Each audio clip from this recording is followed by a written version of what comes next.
Space సిటీకి శ్రీహరికోటలో 1000 ఎకరాల కేటాయింపు చాలా అద్భుతమైనటువంటి నిర్ణయం. అలాగే చిత్తూరు జిల్లాలో 2 పరిశ్రమల ఏర్పాటుకి ఆమోదం. ఇవి 2 కూడా ఆంధ్రప్రదేశ్ రాష్ట్ర కేబినెట్ తీసుకున్న మంచి నిర్ణయం. విశాఖపట్నం అమరావతి మంత్రాలయంలో స్టార్ హోటళ్లకు కూడా కేబినెట్ అప్రూవ్ చేసింది. తద్వారా 5 స్టార్ హోటల్స్, 7 స్టార్ హోటల్స్ ఈ ప్రాంతాల్లో తక్కువగా ఉన్నాయి. ఎక్కువ మంది సందర్శకులు వచ్చినప్పుడు, అంటే ఈ బాగా ధనవంతులైనటువంటి టూరిస్టులు వచ్చినప్పుడు దొరకట్లేదు. అవి అవకాశం కుదురుతుంది. At the same time space స్టేషన్కి సంబంధించి 1000 ఎకరాలు అన్నది ఆషామాషి వ్యవహారం కాదు. అంతరిక్షానికి సంబంధించి తొలి దశ, మలి దశ, తుది దశ. ఇక్కడ తుది ఉండదు, మలి దశే ఉంటుంది. ఇప్పటికీ మొన్ననే నరేంద్ర మోడీ అడిగినట్టుగా ఏడాదికి 50 శాటిలైట్లు లాంచ్ చేయాలంటే 100ల కొద్ది కంపెనీలు పనిచేయాలి, 100ల కొద్ది వ్యవస్థలు పనిచేయాలి.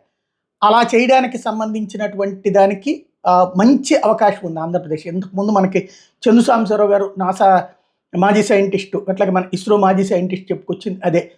ఆంధ్రాకి మంచి ఆప్షన్ ఉంది అన్నటువంటిది. అది ఇప్పుడు సద్వినియోగం చేసుకునే దిశగా అడుగులు వేస్తున్నారు. చాలా మంచి ఆలోచన. అలాగే మెయిన్లీ సరిహద్దు ప్రాంతాలని వినియోగించుకునేటటువంటి రూట్లోకి ఏదైతే ముఖ్యమైనటువంటి ప్రదేశాలు అంటే అమరావతి కావచ్చు, విశాఖపట్నం కావచ్చు, ఇట్లాంటి వాటిలోదేమో తీసుకురావడం, ఏదైతే స్టార్ హోటల్స్ తీసుకురావడం అన్నటువంటిది మంచి పరిణామం. పరిశ్రమలు వచ్చేటప్పటికి చిత్తూరు జిల్లా అంటే బోర్డర్ ఏరియాకి వచ్చేటప్పటికి అటు కర్ణాటక అయినా తీసుకుపోవచ్చు, అటు చిత్తూరు వైపు అదే తమిళనాడుకి అయినా తీసుకోవచ్చు, ఇటు పక్కన కృష్ణపట్నం నుంచి విదేశాలకి ఎక్స్పోర్ట్ చేసుకోవచ్చు. అన్ని రకాలైనటువంటి అవకాశాలు ఉన్నటువంటి స్పాట్ కాబట్టి అక్కడ పరిశ్రమలు కూడా రావడానికి మరింత ఎక్కువ అవకాశం ఉంటుంది. దాన్ని సద్వినియోగం చేస్తున్నారు. ఇది రాష్ట్ర కేబినెట్ తీసుకున్న మరొక మంచి నిర్ణయం.